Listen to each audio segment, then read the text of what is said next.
My name is Alani Bonilla, and I'm a victim of police violence. I was all alone, driving from my home, seatbelt, headlights, speed limit, just minding my own. I was stopped by the police. Where's your ID? Have you been drinking? No, but what was on my breath resulted in arrest, taken to a hospital for another test. 240-pound officer standing, waiting on the doctor. I signed the consent. I asked some questions. This filled him with frustration. The look inside his eyes, mean, dark, the look of lies. It happened so suddenly. He grabbed me, pulled me, then slammed me, pinned me to the ground. I didn't make a sound, footsteps all around.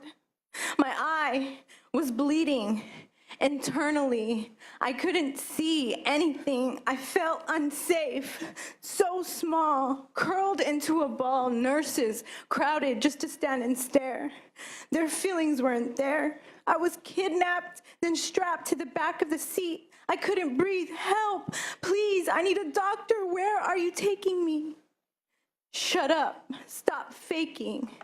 You were resisting. I said, you were resisting. Incriminate a victim to justify your actions. I can't let this go, knowing you're still on patrol. I challenge the status quo, but the courts protect their own. And where do we complain? To the same organization that abuses us. It's like a game. These players have no shame. They cover up their tracks. They got each other's backs. It's not about the facts. It's about where you're at and what you know. Gotta say there's something wrong with that. Thank you. But I pray for very you, the DA, the judge, and everyone you lied to. You can't hide from the truth, because God's light shines right through. Thank you. Thank you. I am the mother of Alani Bonilla. She was criminalized after being victimized. He is still on parole. She can no longer be a teacher. She is looked at as a paper as this crazy person because he added on. They took the video. There was video evidence. You're going to spend all this money on cameras? There is video evidence. And the code that we found out after why it was taken out in the middle of the jury was because it was prejudiced against police officers. Look at who's left. Who's left to listen to us? Who is here listening to us? Who really cares what we feel? Like they said, I'm not just here because of Alani. Because if first steps are taken when things like this happen, there would be no other deaths. We have to stop it before the death. Because even like this, they stripped us. They stripped her of our identity. Thank you. I'm Frank Alvarado. I was first. From Salinas, California. I just want to let you know what's going on. On March 3rd, 2014, Angel Ruiz was killed by police officers on Salinas. May 5th, 2014, Osmar Hernandez was killed by Salinas police. On May 5th, 20, Carlos Mejia was killed by Salinas police. On July 7, my son, Frank Alvarado, was killed by Salinas police. On November 3rd, 2014, Jaime Garcia was killed by Salinas police. 9 white officers involved and 5 Latinos being killed. There's no justice in Salinas. We call the department DOJ. They went over there. It's nothing but fixed. We needed to go and clean the police department in Salinas, California, because we sick and tired. We got a good cops, but we got a killer cops, and those killer cops, they gotta go. There's no reason for being employed right there. And also, we demanded for investigate the police department because there's been drugs involved, alcohol involved, and they never got fired. They always cover each other. And who's the one that's destroying the families? The police department. You call those guys peace officer? There's no way. It's been destroyed of families, complete families. They did my family. After my son got killed, I got struck, almost died. Why? Thanks to the police department. Thank you. They called. Thank you. We called the police department to talk because they put it this thing, they hear to hear me. He don't answer. He didn't talk to us. The mayor, the same thing. Thank you. I have been giving people a little more time. I have to tell you, if we're going to hear from everybody, I need to ask you to please But stay remember, in the there's time 5 limit. people Thank been you. killed, Salinas. Yes. And they haven't done nothing yet. Thank you. Thank you for listening. Okay, my name is Eduardo. I am the grandfather of the little girl that was born and the father of her. And I can't control myself against the police. You know, I have been hit. They have been, with the guns here without doing nothing. But I don't think I will let somebody do something to my family, to my son, my daughter, or my granddaughter. It's not right. I have problems with the police in Montevero, in Los Angeles, in Lincoln, in Roseville, and about 50 cars they have been impounded. I go to the chief of police. Oh no, the association is too strong. I go to the city manager. I go to the mayor. Everyone is against everyone. So I am not bad people. I was a neighbor of the year in Roseville, but the police they say, okay, you cannot have 4 cars. You cannot. I'm gonna kick you here out of Roseville. I say, kick me now. They don't, you know. So Thank I you. let them go. Okay. Thank you very much. Thank you so much for your participation today, and thank you for bringing everybody together. I think it's been excellent for all of us to hear all of these wonderful things. As I sat here, I was Oh, could you reviewing. identify? Yes, I'm sorry. My name's Angel. I'm a 34-year-old Californian. I'm related to over 70 Californians. I have a very broad network of family across socioeconomic and different cultural and economic backgrounds. I'm here also supporting my niece. As I sat here today, listening through all of this, I was looking up the definition of trust, because one thing that hasn't been really discussed is what happens when trust is breached. Trust is the belief that someone or something is reliable, good, honest, and effective. And simply the fact of the matter is that many Californians, many Americans don't feel the way about our police department. The police department in California started to protect the Capitol when the Capitol first was erected, and it's grown since then. And the motto is that it's dedicated to service. And a problem right now is that there isn't an admission, an acknowledgement, or anybody addressing or listening to the issues that are being brought up today. I also sensed a camaraderie, an element of coalescing with a lot of the positive stories that we heard today. And that spirit of continual improvement, of relationship-based policing that you discussed is important. And that should be continued to be encouraged. But that doesn't address and it doesn't answer the issues of what happens when trust is breached, what happens when there is misconduct. And it will happen, it has happened, and it will continue to go on. That isn't something that any of us can prevent from happening. The question is, what are we doing when it does happen?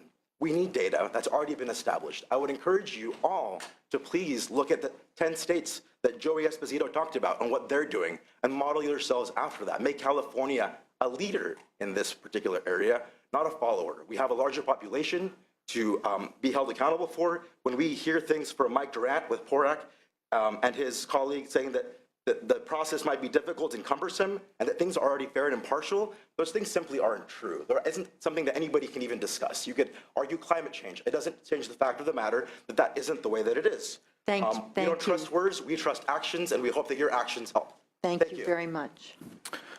Good afternoon. My name is Jose Castañeda, lifelong resident of Salinas, California. To be more specific, East Salinas. I'm here for answers, and I'm hoping that we get these answers as soon as possible. I'm also an elected city council member for East Salinas. Today I stand with my community here, which unfortunately cannot make it. We have a working class community.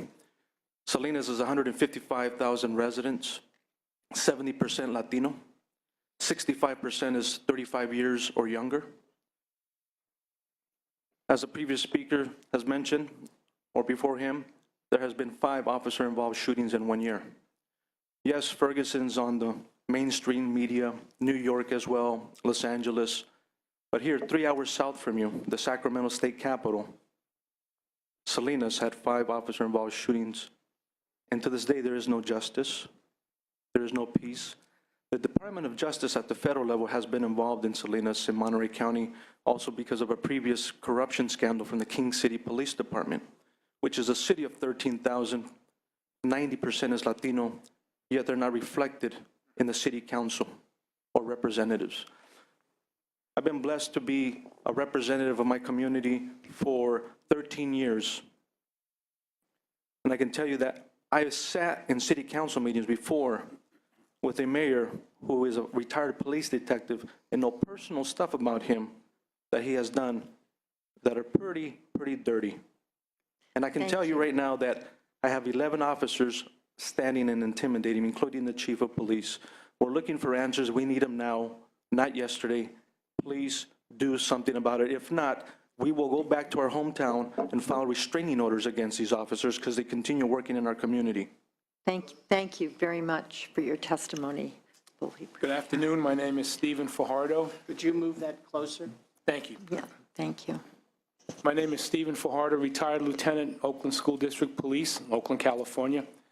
I'm also representing the National Latino Peace Officers Association, the California State Chapter. And I came here to speak on the positive aspects of police work and of all the volunteerism that is done by the officers. Our association goes out and actively supports our community by giving out scholarships, food baskets, toys in need during the Christmas time. But it's more than that. We do support, we do mentor. But after hearing some of the previous speakers, I have to say that there's a lot that goes on in police work that's not understood by the public. And there has been some success from articles I've read lately about having community people go through trainings and have these shoot, don't shoot type of scenarios. There's a lot goes on when you're wearing a gun and a badge that nobody can understand, nobody. And I would offer that as something. But in conclusion, I know I only have a minute, with all the volunteerism that our association do, not just the Latino peace officers, but Asian officers, black officers, we don't get support. We don't get any funding. We do everything by raffles and bake sales and stuff. If there could be a way to have grants funneled for some of these nonprofits so we can continue our work and bring out what police officers do. I've been a mentor, and we have mentoring programs in Oakland. I've saw the benefit of Thank you. mentoring Thank firsthand, and I support it. And I ask that you do the same. Thank you. Thank you very much. Hello, everyone. My name is Michelle, and I'm here with Youth Justice Coalition, but also just as a concerned community member. With all the information I've heard today, I can honestly say I've learned some things, but for the most part, I am disappointed and more concerned for my community more than ever. There are still many unanswered questions, no data, no transparency, or accountability, just secrecy. We know all the many problems, but I came all the way from Los Angeles to talk solutions. The police are credited with giving gifts and opening programs with taxpayer money, with only the intention to be liked. My community needs more than that. If LAPD wants trust from my community, how about opening up a trust fund for the community with 1% of their budget, equaling to 50 youth centers, 500 intervention workers, and 25,000 youth jobs annually? This won't only be for children and youth, but for their parents, for gang and police brutality survivors. Billions of dollars are being wasted. It's time we talk about redirecting police funds. Thank you. Thank you. Good afternoon. My name is Brandy Brown, and I'm with the Youth Justice Coalition. When the meeting opened up, it was said that Black Lives Matter and all lives matter. If that's so, then why are them the only people getting killed out here? Since 2007 through 2014, 332 people has been killed by LA County. 98% are male, 82% are Black and Latino, 52% under 30. At least 23 were mentally ill, autistic, or deaf. At least 19 were shot because they reached for their waistband. 9 were running away. 5 were drunk. More than 30 had a knife, a pole, a tree branch. At least 3 were threatening to kill themselves, but when the officers got there, but who are called to save them, was saying that here speaking, the officers were supposed to save them, but end up killing them. With saying all that, I'm here speaking on behalf of Ezel Ford, who was killed by LAPD. He was mentally ill. He was a friend of mine. What LAPD took away from that community, they took away a person, they took away a son, they took away a friend. This cannot keep going on. I am scared for my life. I am scared for my daughter's life. This has to stop. Everyone have came from all over to tell you guys this. Everyone is enraged. Everyone has had tears up here. Something has to stop. Thank you. Please. Thank you very much. Hello. My name is Noe from YJC. I've been stopped by police continually more than 30 times in Los Angeles for many different reasons. Most of the time it was for going to school and back. I have more than 14 tickets for truancy, ditching, and possessions, and I never did they ask me about my current issues I had with my family or advise me for counseling. I have to thank the Youth Justice Coalition. Because of them, I got my tickets expunged, and now I don't face time in prison. That is why I support YJC campaigns, the prison pipeline campaign. We deserve to be college prep, not prison prep. Thank you. And I also want to say that we had one of our organized members that wanted to show up here today, but they were planning on arresting him for violating a probation. And just because they considered him as a terrorist, just because he's been in prison and he knows that about that life, and that's just like taking someone's opportunity away to show himself and show the appreciation he wants to show to his city. And that's just messed up, because I wish he was here with us, and he would probably have a different point of view of how you see things in here, and by police brutalities and all the deaths that we have lost in Los Angeles continually over and over. And they say that the rates have been going lower, and it's just a new year, but who knows, they might. Thank you. Thank you. I am Ruben Bermudez, and I'm coming from Los Angeles to tell you that I am not happy because my son, Eduardo Bermudez, has been killed by the East LA sheriff together with Ricardo Lara in November 16, 2014. And I would like to see the legislation changing very soon. Most of our community are not happy with the police officers and the sheriff. This must be changed. Thank you. Thank you very much. Good afternoon, Rosa Akil with Pico, California. I just wanted to make a couple observations. First, I think it's really unfortunate that all of the law enforcement officers have left. I think that if those are the good guys, then that's really, really concerning. I would hope that they would want to hear what the community has to say, especially given that most of the folks that are speaking are folks of color. I also want to underscore one of the points that Dr. Weber made, and that is that not a single one of the officers really owned up to the state sanctions violence that they are a part of, whether directly or indirectly. And I think that while the intention of trying to show the, quote, good guys is okay, I think what it ends up doing when you have officer after officer try to prove that they're the good guys instead of acknowledging that there's a problem, all it does is further build distrust. And it builds the chasm that exists already between communities of color and law enforcement. And so I think that we have to be really thoughtful about what that's really saying. Because if those really are the good guys, and not even the good guys will say that Black Lives Matter, that people of color matter, that there are things that are messed up in existing practices, then how are we ever to trust them if not even those few will own up to that truth? And so I think that Thank you. some of what today has done, it has actually made things a little bit worse. Well, things will just keep getting worse then. I will tell you, we've been trying at this hearing to get past the discussions that have been going on in community, and many in the communities that I represent, where everybody comes out of their corner and says the same thing. And perhaps we haven't done the perfect job, but we are genuinely trying.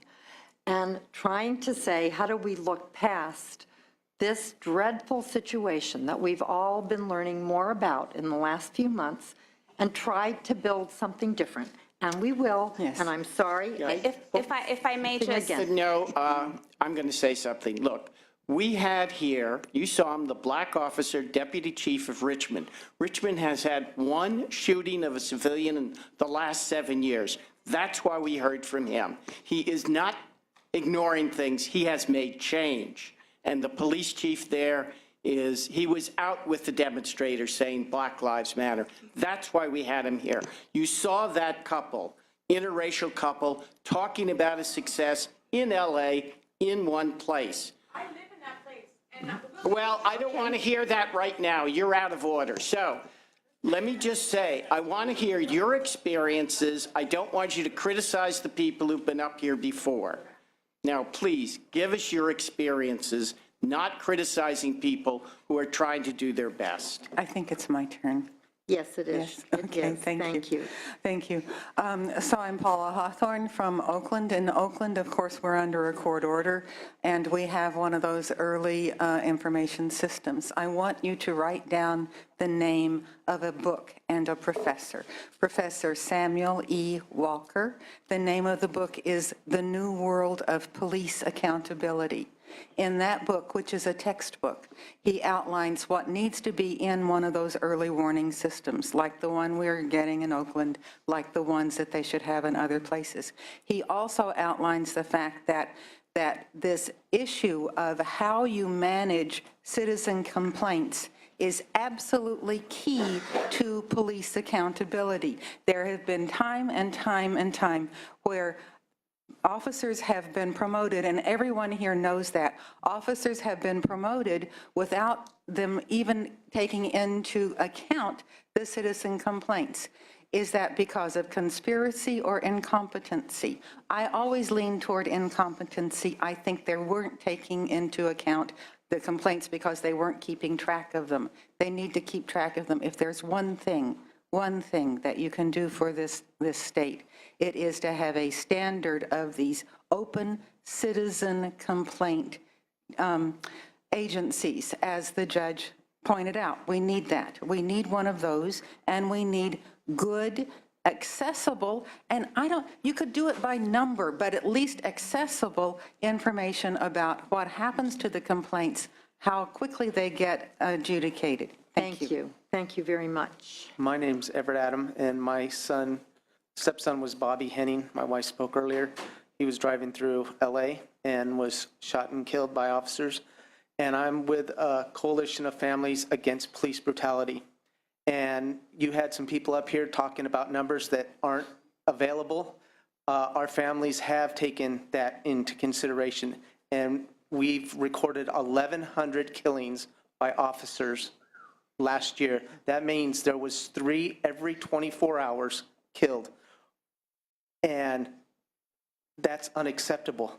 There's a thing called the Policeman Bill of Rights here in California that I definitely think you guys need to look at. And because no officer, if he is in a shooting, has to have any type of drug testing.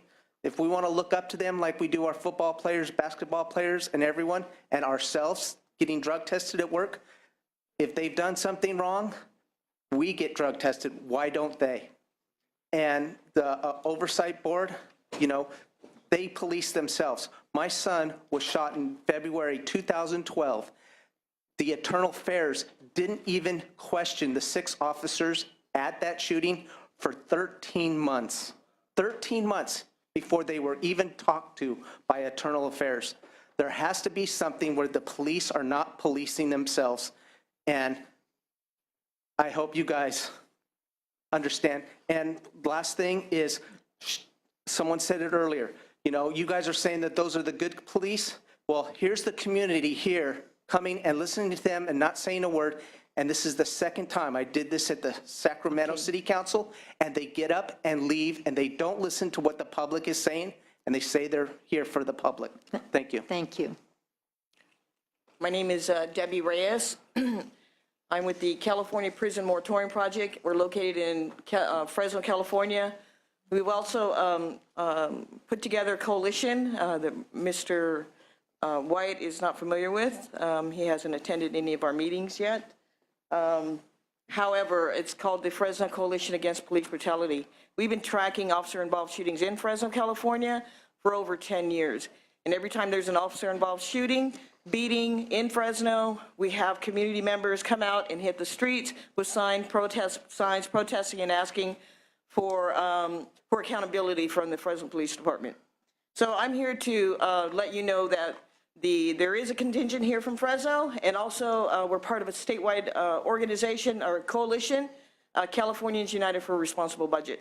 We do a lot of community work around police violence and anti-prison and jail expansions, because we feel living in the place where poverty thrives is some of the worst poverty situations in the country, Fresno, California, where unemployment is at its highest, that we have to deal with officer-involved shootings on top of everything else. So, and I know it's small potatoes compared to Los Angeles, and I don't know if you know this, Bryson, but we did put out a list of all the people that have been murdered by the Fresno Police Department. That list consists of 80 people so far. That does not include people that have been beaten, brutalized, such as that homeless man. So that was put together by Gloria Hernandez. And Thank you. Thank you very much. Your time is up. My name is Danisha. I'm with the Youth Justice Coalition, and I'm here speaking on behalf of myself and the youth in my community. Living in America in today's day and age, being a youth, the constant reality we're faced with every day is the fact that if I want to get away with murder or inflict bodily harm on someone and not even get a charge, all I have to do is become a cop. This is our reality. Just look at the great example law enforcement is setting on a national level to our youth, that black and brown lives do not matter, that even if our hands are up and our backs are towards them, they still will shoot. But we can't forget to give credit to the commissioners, chiefs, and lieutenants for doing such great jobs on holding these officers accountable for their actions. They did a great, exceptional job the night my uncle was stopped, beaten, and thrown in the back of a patrol car and dropped off in an enemy hood with the silent green light to be murdered. My uncle luckily made it home safe with only a few broken ribs and a beat-up face. But then there are so many others that's never made it home due to the piercing bullets from our protectors' guns that misconstrued our wallets, cellular devices, and empty hands for dangerous weapons. I do put emphasis on protectors because their job is to protect and serve the people. In the County of Los Angeles, we need a special investigator to prosecute police. After today, it's clear not to hold the DA office accountable when the representatives today weren't even able to provide us with data to back up their reports. Thank you very much.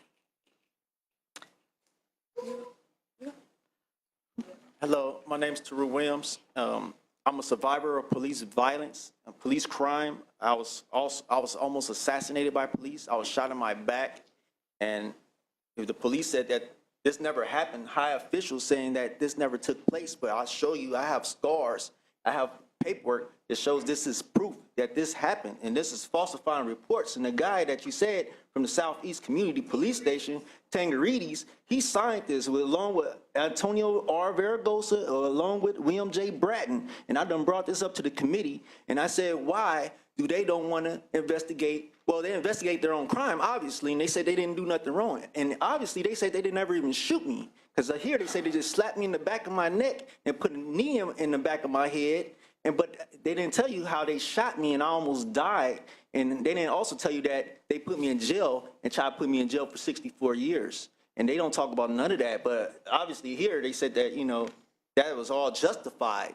And I believe because this is internal affairs and that's all police. And the DA said, you rely on the DA. The DA's not helping. She's not investigating anything. What is she investigating? Public safety is at the utmost importance. Uniformity through California concerning police brutality, accountability, we need an independent prosecutor because police are investigating their own crimes and going so far as to say facts are not facts. DA with the cozy or having a cozy relationship with these police. Thank you very much.